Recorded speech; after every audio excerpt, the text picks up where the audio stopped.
ما توقفنا عنده بالأمس الحديث كان حوار من الله عز وجل لسيدنا موسى. أوحى الله إلى موسى: يا موسى إن من عبادي من لو سألني الجنة بحذافيرها لأعطيته، ولو سألني غلاف صوت لم أعطه، ليس ذلك عن هوان له عليه، ولكني أريد أن أدخر له في الآخرة من كرامتي وأحميه من الدنيا كما يحمي الراعي غنمه من مراعي السوء.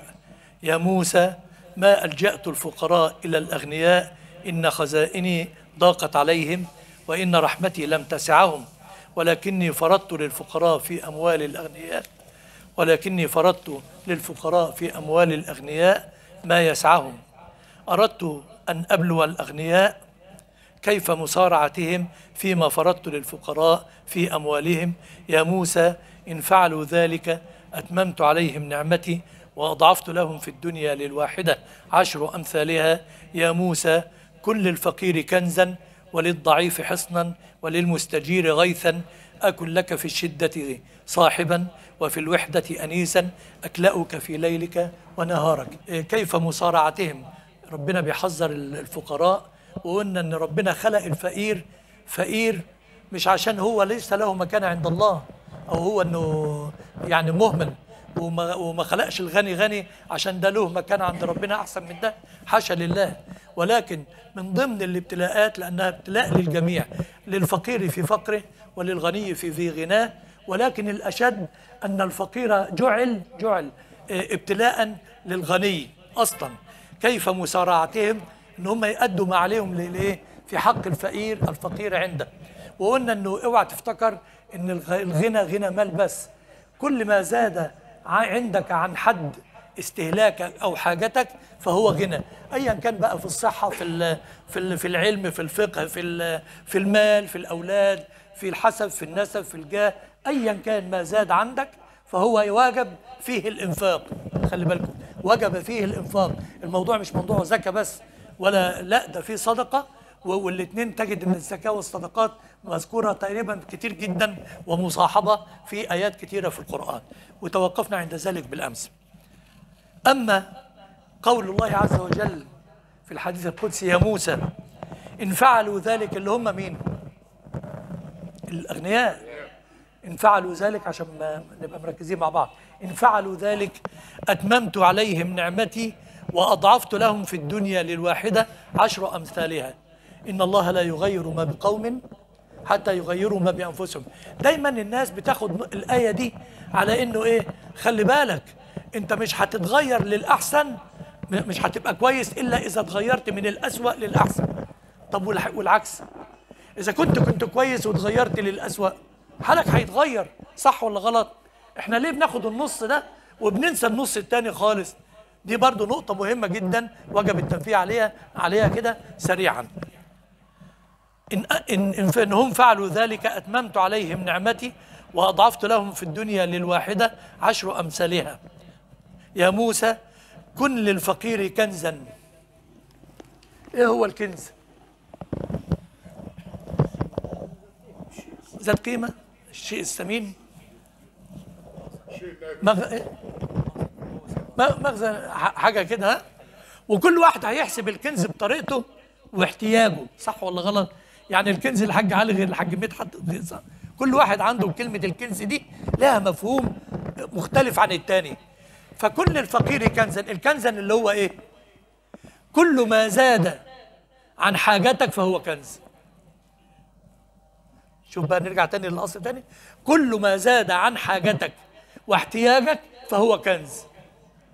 كل الفقير كنزا، يعني ايه؟ الفقير ده ما عندوش حاجة خالص، فكون ان انت تبقى كنز له، يعني ايه؟ يعني ده كان ضايع ولقاك قدامه. الحمد لله ان انا لقيتك. مش في ناس بتعمل كده؟ مش في ناس بتقابلك يقول لك ايه في ايه بس؟ والله العظيم انا وقعت من السماء وانت استلقفتني. الله، ايه يا عم في ايه؟ الكلام ده بيمر بينا بس ما بنركزش فيه قوي. كل الفقير كنزا، يعني الفقير اللي هيجي لك ويقول لك انا محتاج ما تردوش، طالما ان ربنا اداك.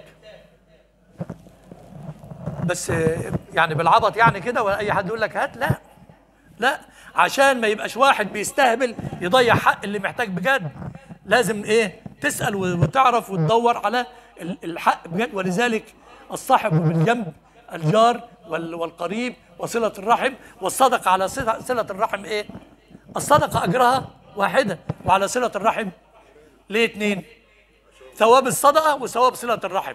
ولذلك انت لازم تدور وتفحفر على مين اللي محتاج وتديله. كل الفقير كنزا وللضعيف حصنا. يحضرني هنا بقى حديث غريب جدا. اشتد غضبي، حديث قدسي، اشتد غضبي على من ظلم من لا ناصر له غيري. اشتد غضبي على من ظلم من لا ناصر له غيري. ولذلك احنا قلنا اول امبارح تقريبا لو تفتكر، نقول اوعى ايدك تمتد بالظلم لحد، لانك ما انتش عارف ده مكانته على قد عند ربنا ايه. والولي مش معروف. ولما واحد عالم كده كان فايت ولقى واحد بيضرب واحد بالقلم على قفاه ولا على وشه، قال له ايه؟ قال له احذر، فإن لصاحب هذا الوجه، إن هذا الوجه له صاحب يغار عليه. ده مش مخلوق عبث. الوش اللي ربنا كرمه ده، اللي بيسجد ده، هو اللي بيقول أشهد أن لا إله إلا الله، ولسان اللي بينطق وبيقول سبحان ربي الأعلى، ده مش مخلوق عبث. اوعى ايدك تمتد بالظلم لحد او الاذيه لحد، لانك ما انتش عارف ده مكانته على ربنا ايه. وده لو رفع ايده للسماء يا رب وقال يا رب، هيهلكك ربنا، هتضيع. وان ما خدكش في الدنيا بذنبه، في الاخره بقى اقف قدام بعض قدام ربنا وشوف الحساب يبقى شكله ايه. ولذلك ايه؟ وكن للضعيف حصنا وللمستجير غيثا. ايه هو الغيث؟ مش السيل، لا السيل ده يبقى عذاب والعياذ بالله. الغيث اللي هو المطر اللي ربنا بينزله على الارض عشان يحيي به الارض بعد موتها. لما تكون انت غيث للمستجير، يعني معناها ايه؟ وللمستجير غيثا. مفيش يعني ملجأ، حياة. الله كان جميل قوي، هو ده اللي كان على لساني فعلا، حياة. يعني ده كان ميت وانت بالنسبة له اصبحت نفس يتنفسه، بعثت له الامل من جديد في ان هو يبقى له امل في الدنيا وانه يعيش. حصلت له مصيبة او كارثة وبعدين ربنا سخرك له. طيب، وكن للمستجير غيثا. المقابل بتاع ايه لما يا موسى كن ديت؟ لو انت عملت كده، ايه المقابل؟ أكن لك في الشدة صاحبا. مين مش محتاج لربنا؟ مين فينا مش في شدة؟ بلاش يا عم، انت النهارده في بحبوحة من العيش او في يسر، طب وبكره؟ طب ما ترفع ايدك في الرخاء، او اعرف ربك في الرخاء يعرفك فين.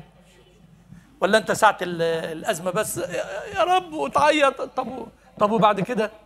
نسوا الله فأنساهم أنفسهم واعلموا أن الله يحول بين المرء وقلبه. طب ما تخليك في كل حياتك دايما متعلق بالله وقول يا رب أكن لك في الشدة صاحبا. وقال لك إيه صاحبا؟ الصاحب ده اللي هو إيه؟